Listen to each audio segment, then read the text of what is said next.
La amilasa salival, que es la que está previamente trabajando a nivel de carbohidratos, es inhibida por el pH ácido del estómago. Pero recordemos que si hemos hecho un adecuado proceso de masticación, es posible tener saliva que esté rica en la amilasa salival y que esté trabajando en las porciones internas de este bolo. En lo que corresponde a los lípidos, la lipasa lingual todavía sigue trabajando a nivel del estómago, es resistente a la acción del pH gástrico. Y es importante porque va a facilitar el proceso de corte de cada uno de estos lípidos grandes que se hayan formado durante este proceso. Y a nivel de proteínas, va a estar trabajando lo que corresponde a la pepsina. Inicialmente es producido como pepsinógeno y luego posteriormente por acción del pH gástrico se activa en forma de pepsina. Es una endopeptidasa que reconoce aquellos enlaces peptídicos que están entre aminoácidos aromáticos y dicarboxílicos. Luego eso asiste al vaciamiento gástrico y se libera hacia la porción del intestino delgado. Y ahí entonces vamos a tener dos áreas de trabajo. Y esas dos áreas de trabajo están siempre ocurriendo indistintamente si estemos hablando en lo que corresponde a la parte de la luz y en lo que corresponde a la parte del borde cepillo. Es decir, los macronutrientes se procesan en la luz del intestino, específicamente asistido por todas estas secreciones que están presentes. Y los restos de ese procesamiento inicial terminan de ser fragmentados para ser posteriormente absorbidos por el epitelio intestinal a nivel del borde cepillo. ¿Queda claro ese concepto? ¿Sí? ¿Alguna pregunta? Bien. Entonces, inicialmente en la parte de la luz, en lo que corresponde a la parte de los carbohidratos, nosotros vamos a tener entonces una amilasa, que es la amilasa pancreática. Y esta va a fragmentar cada uno de estos restos de carbohidratos previos y los carbohidratos complejos que no hayan sido procesados por la amilasa salival. Y los resultados van a ser los mismos que lo observado para la amilasa salival. Va a ser afaristina limites, va a ser disacáridos, trisacáridos, y eso básicamente luego se van yendo hacia el borde del cepillo, donde van a terminar de ser procesados por disacaridasas o trisacaridasas, que más adelante hablaremos sobre ellos. En lo que corresponde a la parte de los lípidos, entonces vamos a tener trabajando ahí lo que corresponde a la parte de las lipasas pancreáticas, y existe un conjunto de enzimas adicionales que van a terminar de procesar otros lípidos presentes, como fosfolípidos, en este caso serían las fosfolipasas, y también tenemos que tener otras moléculas que ayudan a activar a la lipasa pancreática, como es el caso de la colipasa. Y en lo que corresponde a la parte de los péptidos, previamente asistido por lo que estaba presente en la acción de la pepsina, van a actuar ahora otras peptidasas inicialmente en la luz del intestino. Esto es lo que corresponde a la parte del intestino como tal, y veamos a ver el proceso. Entonces,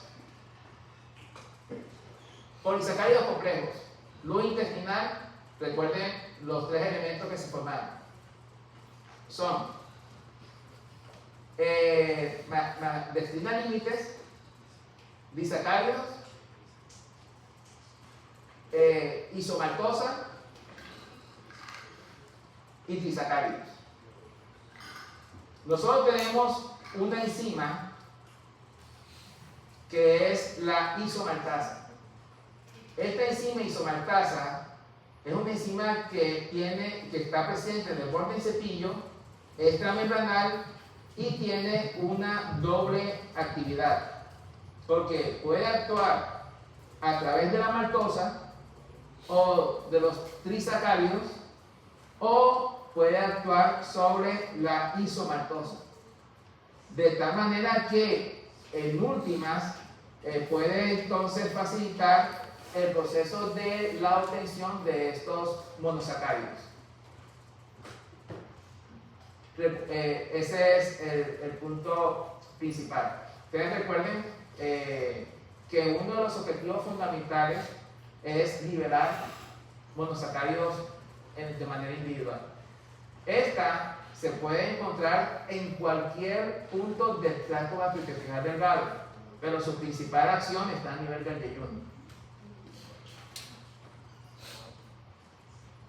Esto es la maltasa. Y la maltasa también está aportando tanto a disacáridos como a trisacáridos. Y básicamente está actuando sobre el enlace alfa-1,4. Hay este es un tipo de disacárido que no es usualmente encontrado en nuestros alimentos, sino más que todo en lo que tiene que ver con camarones, o pues que es un disacárido muy presente en la parte de insectos, y es dos unidades de glucosa unido con el enlace alfa-1,1. Entonces, la enzima que caracteriza esta reacción es la trialasa. Usualmente solamente se manifiesta en principio desde el punto de vista clínico en aquellas personas que frente a una dieta o frente a un alimento que está rico en este tipo de camarones o algo así por el estilo, van a tener diarrea asociada porque no va a poder procesar este tipo de disacáridos, y esto va a terminar siendo procesado por las células por las bacterias de la ducto intestinal. Esta es conocida por ustedes, la lactosa, en donde reconoce el disacárido galactosa-glucosa unido con el enlace beta-1,4, y la enzima de la lactasa que hace el porte. Entonces, fíjense de que todas estas enzimas que yo estoy mencionando a ustedes, la isomaltasa, la maltasa, la trialasa, la lactasa, todas ellas están trabajando a nivel del borde en cepillo. Obviamente la parte clínica importante de la lactasa está dado porque a medida que nosotros vamos envejeciendo, vamos perdiendo la capacidad de producir esta enzima en nuestro borde en cepillo, y eso hace de que frente a alimentos ricos en lactosa, una vez que estos pasan la luz intestinal, van a llegar entonces a las bacterias del intestino grueso, y luego van a ser fermentados y van a generar entonces un tipo de diarrea osmótica explosiva. Esto es característico en estas personas. Entonces, este es todo el panorama completo de lo que están viendo ahí. Conclusión: los restos de los polisacáridos u oligosacáridos que han sido procesados por la amilasa lingual siguen siendo procesados muy parcialmente a nivel de la capa interna del bolo, a nivel del estómago, dado que la parte externa es digamos inactivada por acción de del pH gástrico, y luego pasa a nivel de la luz intestinal. Y en la luz intestinal, entonces lo que ustedes están viendo es de que sigue trabajando ahora la amilasa pancreática, pero el resto final de cada uno de estos elementos que yo les mencioné, disacáridos, trisacáridos, isomaltosa, alfa-destina límites, van a ser luego procesados efectivamente por cada una de estas enzimas que están presentes en el borde cepillo. Lo que es disacárido y trisacárido por la maltasa, lo que corresponde a la parte de alfa-dextrina límites o lo que corresponde a la parte de isomaltasa, isomaltosa, entonces va a ser procesado por la isomaltasa. Lo que corresponde a la parte de lactosa, por la lactasa, y así sucesivamente. Y cada uno de estos van a generar monosacáridos, y cada uno de estos monosacáridos van a entrar a nivel del el enterocito para luego ser derivados a los órganos correspondientes. ¿Vamos bien? Por isomaltasa.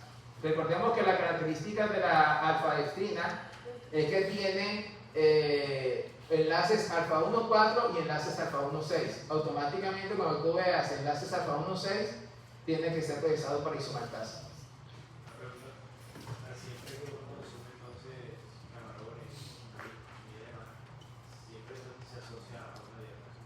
Si tú no tienes la trialasa, sí. O sea, que simplemente sí la tenemos. Exactamente. Nosotros claro que tenemos extensivo, sí.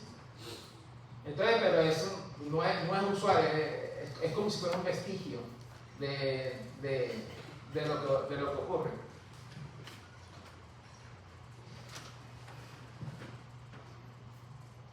Aquí están mostrando esto es un elemento importante porque gran parte del agua que nosotros absorbemos en el epitelio intestinal deriva precisamente de este mecanismo. Más adelante le voy a explicar en cuál es el proceso. Resulta de que la glucosa como tal, para ser absorbida, o sea, tiene un cotransporte con el sodio. Y en principio es una absorción facilitada. Eso implica de que a medida que entra el sodio, el transportador también entra glucosa. Y esto es lo que facilita la entrada de agua a nuestro interior. Y obviamente es importante que se genere un gradiente acá, y ese gradiente está generado básicamente por la bomba sodio-potasio ATPasa, en donde obviamente sacan el sodio y siempre se genera suficiente gradiente de bajo sodio a nivel del epitelio intestinal para seguir facilitando el proceso de absorción y transporte facilitado de glucosa. La fructosa entonces tiene su propio transportador, que es el GLUT5, y la galactosa entra también por el mismo transportador de la glucosa. Bien, hablemos entonces ahora de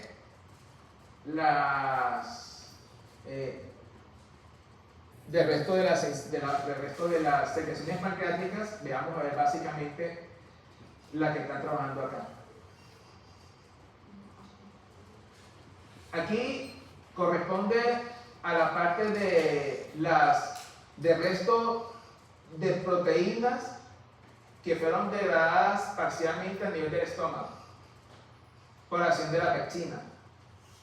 Entonces, aquí vamos a tener un conjunto de enzimas que van a ser muy importantes dentro de ese procesamiento, y que todas ellas tienden a tener un pH relativamente alcalino, y que por ende en su actividad óptima, y que por ende el bicarbonato juega un papel especial.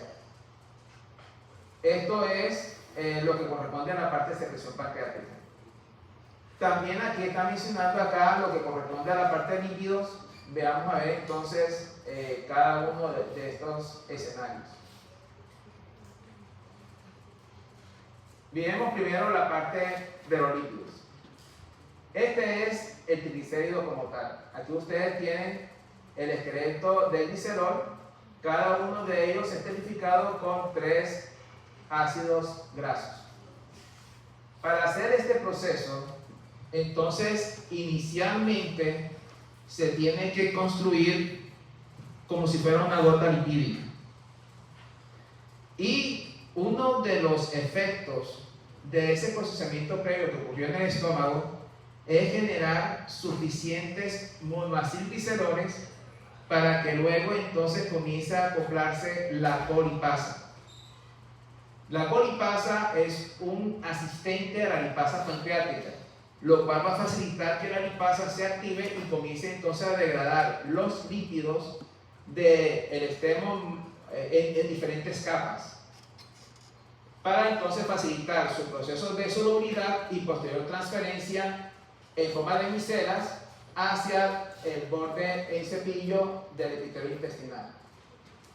Cada elemento que ustedes están viendo acá está explicando el fenómeno. Entonces tenemos el triacilglicerol. Inicialmente puede procesarse el ácido graso que está en la posición 1 en la posición 3, generando entonces la liberación del ácido graso. Luego tenemos 1, 2 monoacilglicerol o diacilglicerol y luego se procesa el siguiente restante. Al final lo que vamos a tener son 2 ácidos grasos libres y un 2 monoacilglicerol. Eso es lo que está haciendo la lipasa como tal. El éster de colesterol, recordemos también lo que se encuentra presente en los alimentos. Tenemos entonces el colesterol y está esterificado en la posición 3-hidroxi con un ácido graso. Entonces se necesita una enzima, en este caso la esterasa de colesterol, para liberar ese ácido graso y generar el colesterol libre. El colesterol libre es el que va a ser fácilmente llevado, porque es relativamente soluble, hacia el borde en cepillo. Y los fosfolípidos, usualmente lo que se hace es la degradación por acción de la fosfolipasa 2 del segundo del ácido graso que está esterificado en la posición 2, generando entonces lecitina o lisofosfolípido y un ácido graso libre. Todos estos elementos, miren esto, todos estos elementos, los ácidos grasos libres que resultaron de la acción de la lipasa, el 2-monoacilglicerol, el colesterol libre y los lisofosfolípidos se emulsionan en forma de micelas. ¿Quién es el que asiste a la emulsión de las micelas? La secreción biliar.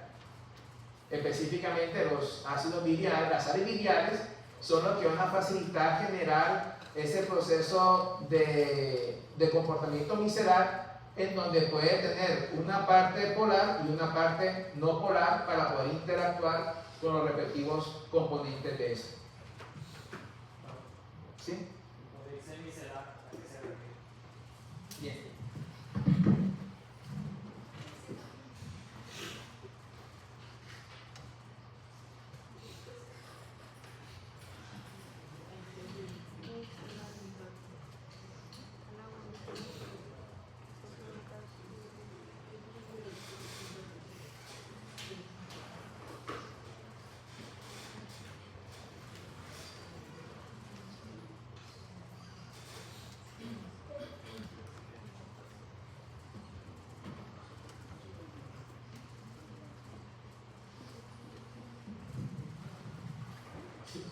Fíjate este punto. Mira acá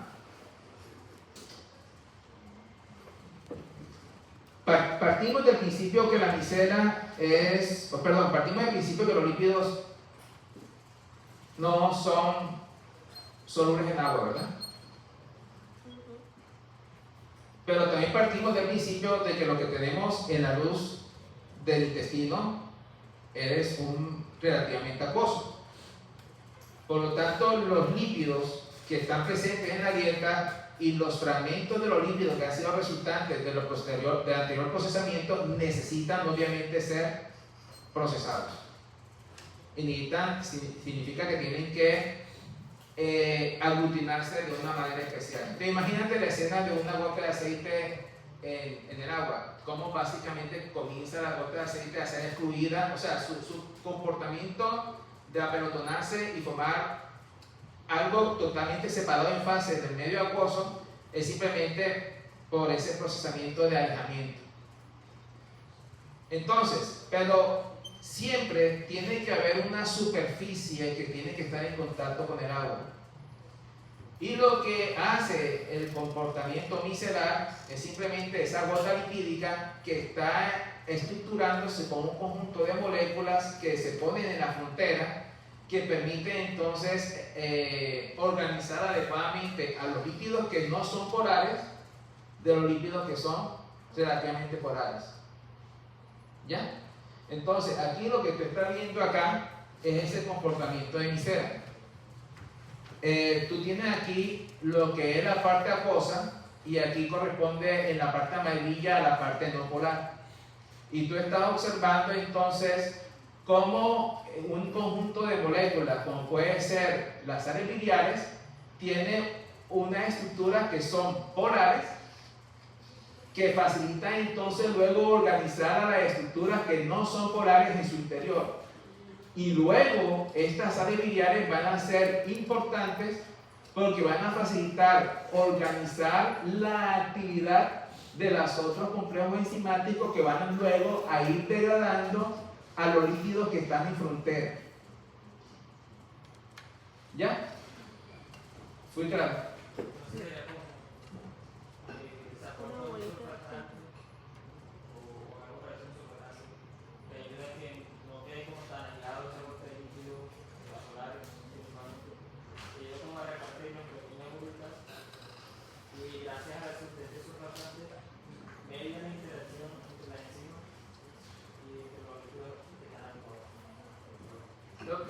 Yo no sé si utilizar el término surfactante porque el término surfactante tiene a pesar de que está compuesto por un conjunto de fosfolípidos que van a facilitar digamos, el proceso de expansión, también ellos también están,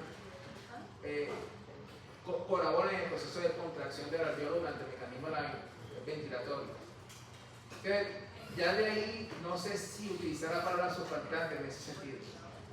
Pero el otro ejemplo que tú estás colocando sí hace sentido, en el punto de que estas moléculas, o sea, la micela no es más que la respuesta pasiva de moléculas que se van a partir en dos fases, acorde a su interacción relativa polar a polar. ¿Ya? Entonces, en ese sentido, lo que son lípidos estrictamente no polares, ellos tienden a ubicarse hacia la parte interna. Entonces, imagínate que si no hubiera una fase frontera que permitiera interactuar con el medio acuoso, automáticamente, si no existe esa frontera, esos líquidos en principio uno podría asumir que se precipitarían porque no podrían interactuar con el medio acuoso. ¿Muy bien? Entonces, tener entonces la micela lo que permite es generar una estructura que tenga una frontera acuosa con un núcleo relativamente no polar o con un núcleo estrictamente no polar. Entonces, aquí tenemos esta cuestión en azul, es la parte polar. Pero la micela se ensambla a partir de un conjunto de moléculas que son anfipáticas, o sea, que tienen el comportamiento polar y no polar, teniendo que las bolas que están aquí en azul oscuro son aquellas cabezas que son polares de las sales biliares y que les permite entonces interactuar apropiadamente con el medio acuoso.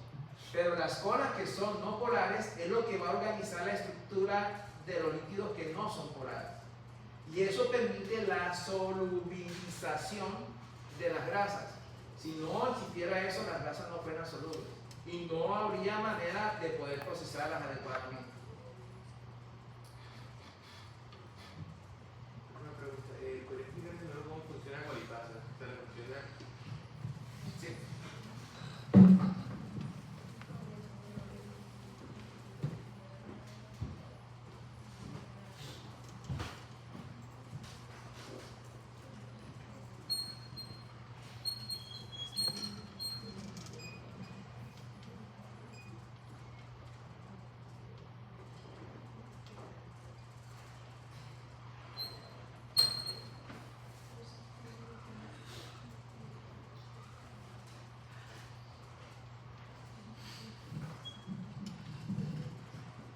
Esta es, digamos que inicialmente la vacuola lipídica.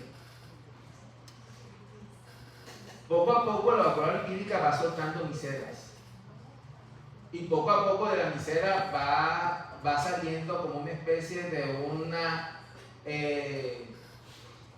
capa lamelar, que es lo que luego va a llegar al epitelio, al borde del cepillo. Entonces, vacuola lipídica, micela, capa lamelar. Quien está trabajando sobre la vacuola lipídica y parcialmente también sobre la micela es una enzima que tiene que posicionarse sobre la frontera y debe comenzar a procesar los lípidos que están presentes en esa frontera.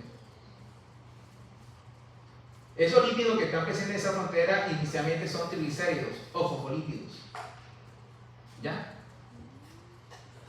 Los fosfolípidos generan una estructura relativamente polar en la frontera. Las sales biliares también generan una estructura relativamente polar en la frontera.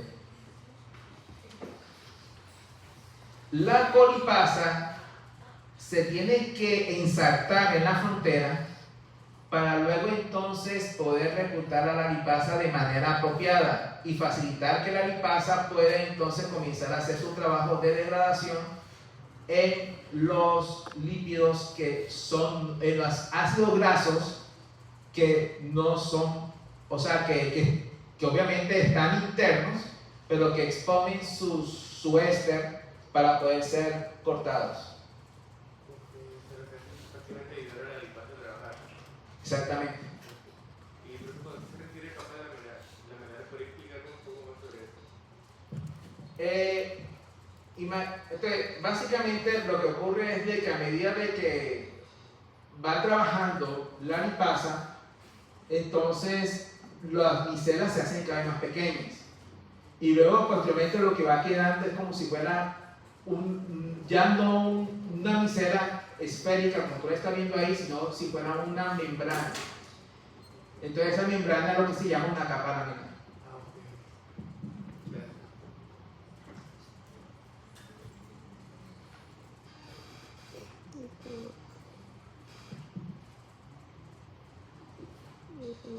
Y esto es lo que llega a la capa laminar. Entonces, lo que llega a la capa laminar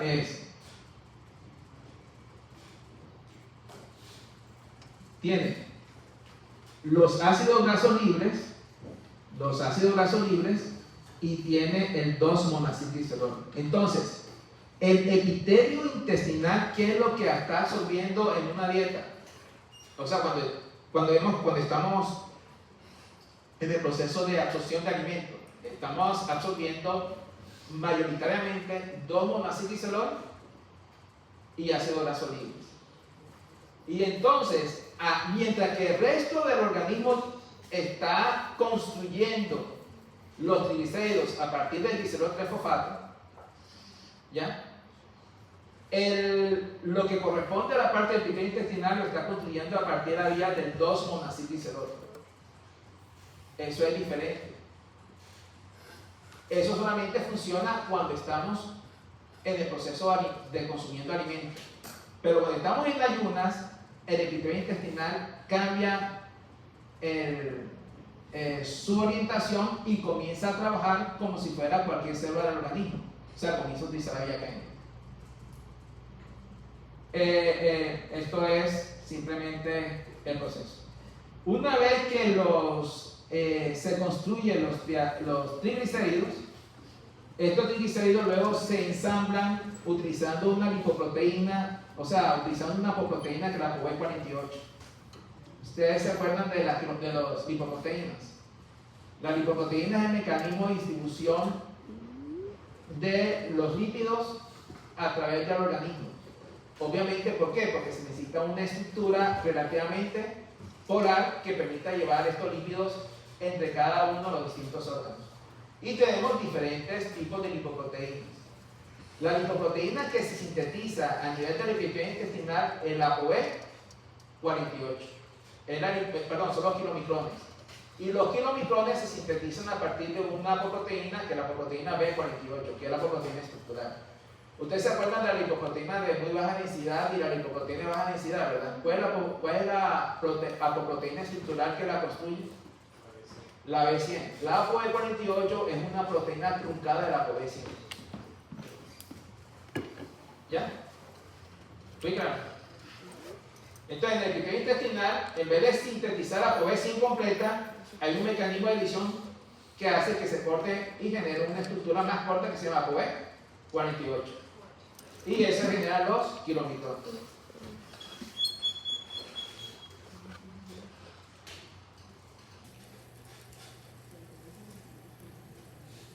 Esto ya lo vimos, la parte de la construcción de la ApoE48, los kilomicrones. Y los kilomicrones son realmente estructuras tipo micelares soportados por una apoproteína que le da la estructura que es la ApoB48 y que tiene en su interior abundantes triglicéridos y una pequeña fracción de ésteres de colesterol y fosfolípidos. Esto ahora viene la parte de cómo es el procesamiento de las proteínas para ser absorbidas. Y aquí esta primera parte corresponde al estómago, donde el pexinógeno por acción del pH gástrico se activa en forma de pexina y la pexina comienza a hacer el procesamiento endopeptídico de esto, generando fragmentos. Luego, en cascada, la primera enzima que se activa, pero también presente en la secreción pancreática, es el tristinógeno. Y esto se activa por acción de la enteropeptidasa que se encuentra a nivel del borde del cepillo. Esta enteropeptidasa actúa sobre el tristinógeno produciendo luego tripsina. Y la tripsina es la que luego activa el resto del armamentario proteolítico.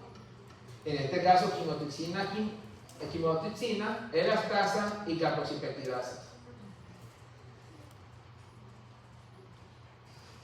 Pexina, tripsina, quimotripsina y elastasa son endoproteasas y la carboxipeptidasa son exoproteasas. Esto que ustedes están viendo acá es el resultado de la acción de estos. Por ejemplo, aquí están viendo ustedes sobre el enlace peptídico y qué es lo que se está reconociendo por acción de la pexina. Entonces ustedes observan que en la porción N-terminal del enlace peptídico que se va a cortar y que se reconoce por la pexina está conformado por alguno de estos aminoácidos aromáticos o aminoácidos dicarboxílicos. En el caso de la tripsina, el que está en la porción amino terminal del enlace peptídico que se reconoce por la tripsina está compuesto por aminoácidos tipo arginina o lisina, y en el caso de la quimiotripsina está compuesto por la porción amino terminal del enlace peptídico que se corta por la quimiotripsina está compuesto por aminoácidos aromáticos tipo fenilalanina, tirosina, triptófano o leucina. Entonces fíjense de que se va cortando esos fragmentos y van haciéndose cada vez más pequeños. Y en última, si ustedes miran la porción de las carboxipeptidasas y lo que reconocen, entonces ustedes observan que está conformado en el extremo carboxilo por arginina y lisina, y ustedes pueden observar cómo va siendo cada vez más pequeño estos fragmentos proteicos hacia realmente tener péptidos muy cortos. Posteriormente, estos péptidos cortos llegan a nivel del borde del cepillo y todavía que hay unas peptidasas que luego van a generar dipéptidos o tripéptidos que son los que van a entrar con difusión facilitada a nivel del borde del cepillo. Es decir, nuestro intestino no absorbe aminoácidos libres, absorbe son dipéptidos o tripéptidos. Y luego en el interior del enterocito se termina el proceso de fermentación para luego entonces que salgan a nivel de vena porta como aminoácidos libres. Eso es lo que corresponde entonces en resumen en cada uno de los distintos elementos que han procesado cada uno de nuestros macronutrientes. ¿Alguna pregunta? En principio, nuevamente, si lo podemos resumir, es que el proceso de digestión comienza desde el proceso mismo de la masticación y que cada uno de los macronutrientes tiene sitios preferidos de dicho procesamiento. Y que en últimas, el proceso del epitelio es activo por un conjunto de enzimas que ellos tienen en su borde. Entonces, a nivel del intestino delgado, donde está ocurriendo prácticamente la mayor parte, o sea, casi todo el proceso de absorción de estos nutrientes, estos 90 centímetros que nosotros estamos teniendo de duodeno y yeyuno son importantísimos. Entonces, van a intermediar gran parte de ese proceso de absorción, tanto de los carbohidratos como de los lípidos. El proceso proteico puede inclusive llegar hasta la parte del hilo terminal. Eso, en principio, es así. Muchas gracias por estar acá y por acompañarnos.